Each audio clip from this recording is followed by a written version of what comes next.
artists save the world from a sexual dystopia? That's the question I'm asking today, and bearing in mind our recent election, I think this question becomes more important than ever. So let's start by defining what I mean by sexual dystopia. This is an imagined world where sexual satisfaction and pleasure are seen as a threat, and as a result, great suffering and injustice takes place. In these worlds, the powerful perceive sex as dangerous, and various methods are used to crush and stifle sexual freedom. Typically, these stories are set in the future. But here's the thing about sexual dystopia, and it's the same for all dystopia. You know where I'm going. These stories aren't from our future. They're from right now. These things are already happening. They're happening right now in the actual dystopia that we live in.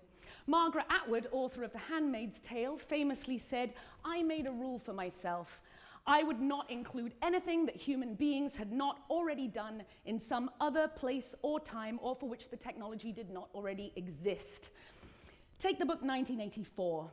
It was inspired by a Russian book called We that was published in 1920, and it reflects the angst of being under early communist rule.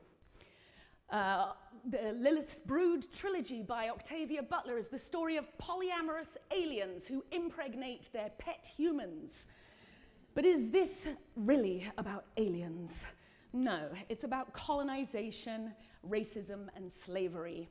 You could argue that Revelations is the original sexual dystopia, complete with the whore of Babylon and her cup filled with abominable things and the filth of her adulteries.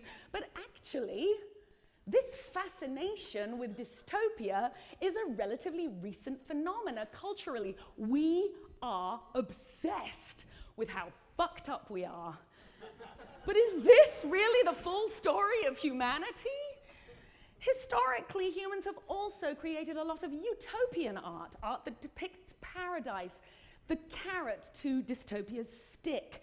But this is now seen as kind of naive. Nobody really wants to consume this art. Authoritarian regimes burn books and arrest artists, and there's a reason for this. Art has power. Artists are the imagination of the people, and the mirror that artists hold up to culture allows it to have self-awareness. These dystopian visions, they have a role to play in this mirror. But what about the reality that we want to see? What about queer joy, polyamorous love? What about authentic gender expression and the real lived experience of sexual liberation? The complex reality of these non-binary structures that have been associated with sex and gender for so long are dissolving. And when we reveal this underlying complexity, it is not a signpost to utopia.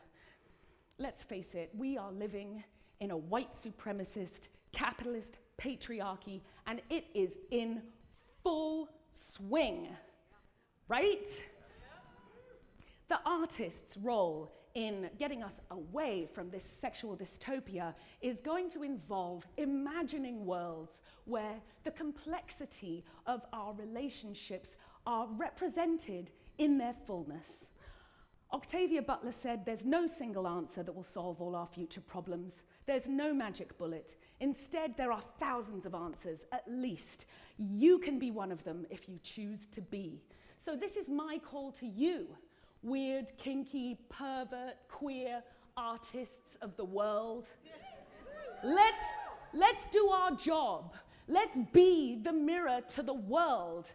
Let's show them what's happening for real in our reality. Now, I'm not saying that we're not heading towards some kind of 1984 Handmaid's Tale Mad Max hellhole of a future.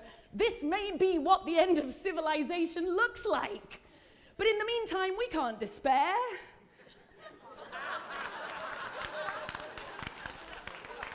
Instead of dystopia, I choose apocalyptimism. I I make art at the edge of a collapsing civilization because I have hope for the future.